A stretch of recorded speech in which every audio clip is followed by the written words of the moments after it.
সাম্প্রতিক সময়ে দেশ জুড়ে বিভিন্ন ইসলাম বিদ্বেষী জঘন্য কর্মকাণ্ড আমাদের নড়েচড়ে সতর্ক হওয়ার জন্য যথেষ্ট। আল্লাহর ব্যাপারে কটূক্তি, কোরআন অবমাননা, রাসূলুল্লাহ সাল্লাল্লাহু আলাইহি ওয়াসাল্লামের সম্মানে অবমাননা, এগুলো দেখাই যেন আমাদের জন্য আজ স্বাভাবিক হয়ে গেছে। এগুলো কোনো কিছুই একদিনের ফসল নয়, এবং আজকের এই অবস্থানের জন্য সর্বপ্রথম দায়ী আমরা নিজে, যারা আমরা নিজেদেরকে মুসলিম দাবি করি। আমরা যদি আমাদের দাবিতে সত্যবাদী হতাম, সত্যবাদী প্রমাণ করতে সক্ষম হতাম, তাহলে এই ঘটনাগুলো জন্ম নিত না। For example, if we had dealt Rakhal yesterday, there would not be any Apurba Pal today।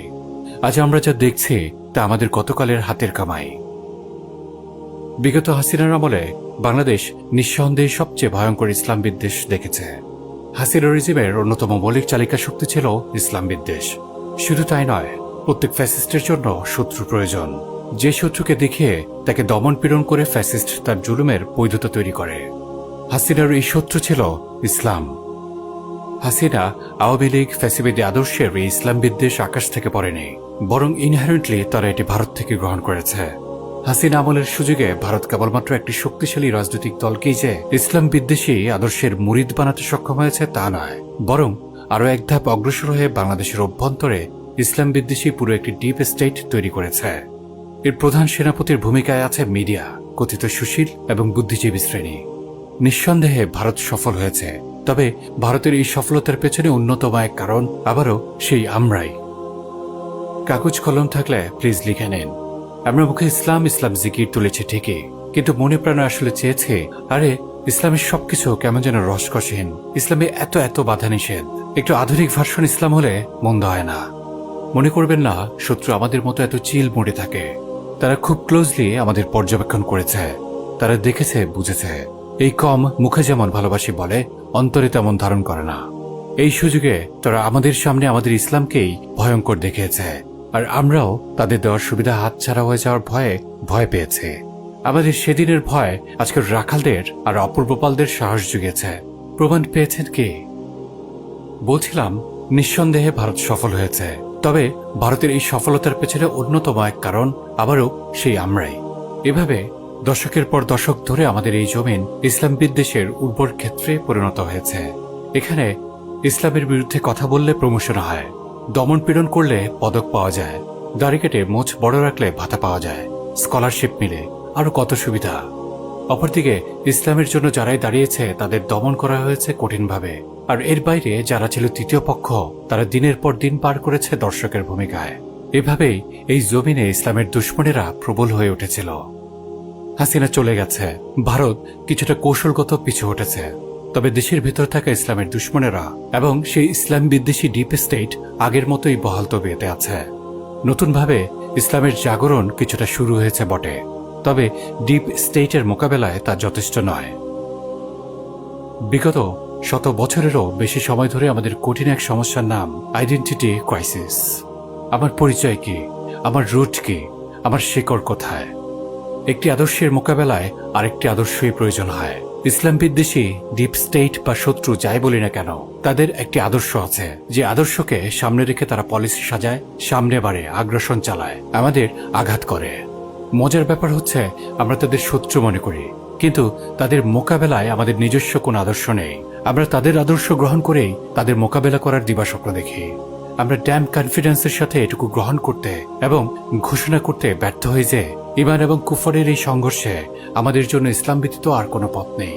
এই জন্য যা হয়, যখন আমাদের জখম করা হয়, না রক্তের জখম বলছে না, বরং এর চেয়ে গভীর জখম অন্তরের জখম।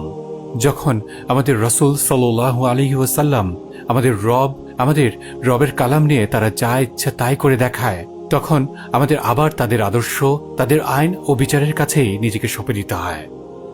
রাসূলুল্লাহ সাল্লাল্লাহু আলাইহি সাল্লামের প্রতি সাহাবাদের ভালোবাসা কেমন ছিল আসুন একটু দেখি।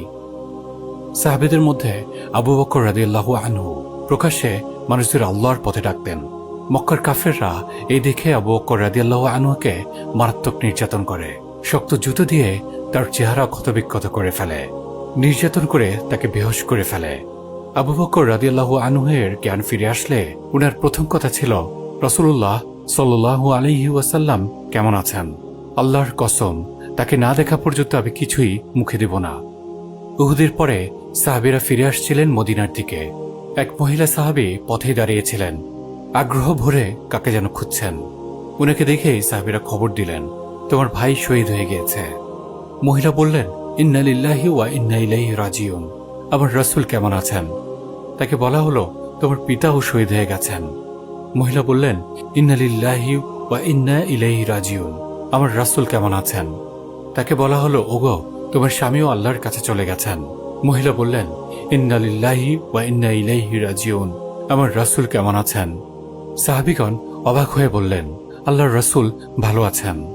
মহিলা এর পরেও শান্ত হতে পারলেন না। বললেন, আমাকে তার সাথে একটু দেখা করিয়ে দিবেন, আমি তাকে এক নজর দেখতে চাই।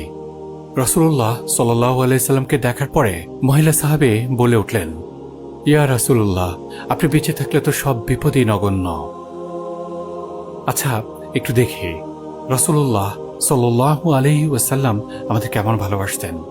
একদিন রাসূলুল্লাহ সাল্লাল্লাহু আলাইহি ওয়াসাল্লাম বললেন, আমি আমার ভাইদের দেখতে চাই। সাহাবারা জিজ্ঞেস করলেন, আমরা কি আপনার ভাই নই?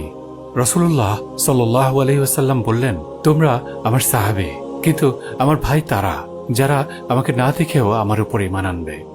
এমন রাসূলকে অবমাননা করা যেন ফ্যাশনে পরিণত হয়েছে। আল্লাহর ব্যাপারে পর্যন্ত জঘন্য কথা বলতে তাদের অন্তরে ভীতি সৃষ্টি হয় না। আমরা কেমন যেন লতাপাতা হয়ে গেছি, তাই না? সংখ্যায় আমরাই অধিক, অথচ তারাই আমাদের উপরে প্রবল। আর এমন কথা রাসূলুল্লাহ সাল্লাল্লাহু আলাইহি ওয়াসাল্লামও বলেছেন। রাসূলুল্লাহ সাল্লাল্লাহু আলাইহি ওয়াসাল্লাম বলেন, শীঘ্রই মানুষ তোমাদেরকে আক্রমণ করার জন্য একে অপরকে ডাকতে থাকবে, যেভাবে মানুষ তাদের সঙ্গে খাবার খাওয়ার জন্য একে অপরকে ডাকে। জিজ্ঞাসা করা হলো, হে আল্লাহর রাসূল, তখন কি আমরা সংখ্যায় কম থাকব? তিনি বললেন, না, বরং তোমরা সংখ্যায় হবে অগণিত, কিন্তু তোমরা সমুদ্রের ফেনার মতো হবে, যাকে সহজেই সমুদ্রের স্রোত বয়ে নিয়ে যায়। আল্লাহ তাআলা তোমাদের শত্রুর অন্তর থেকে তোমাদের ভয় দূর করে দেবেন এবং তোমাদের অন্তরে আল ওয়াহান ঢুকে দেওয়া হবে। জিজ্ঞাসা করা হলো, হে আল্লাহর রাসূল, আল ওয়াহান কি?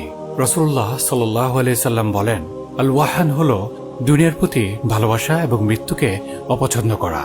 আচ্ছা, আমরাই কি তাদের ভয় পাই না? আর তাদের অন্তর থেকে কি আমাদের ভয় সরিয়ে দেওয়া হয়েছে না? আমরা জানি কিয়ামতের দিন কুরআন তার পাঠকারীর ব্যাপারে আল্লাহর কাছে সুপারিশ করবে।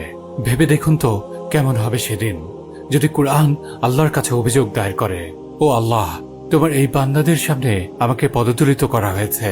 তারা সবাই মুখে দাবি করেছে আমি তোমার কালাম। আজ আমি তাদের এই দাবির সত্যতার ব্যাপারে আপনার কাছে অভিযোগ দায়ের করলাম। সেদিন আমাদের জবাব কি হবে? কথা আর দীর্ঘ না করি, বরং আসুন দুটি ছোট প্রশ্নের উত্তর খোঁজার চেষ্টা করি।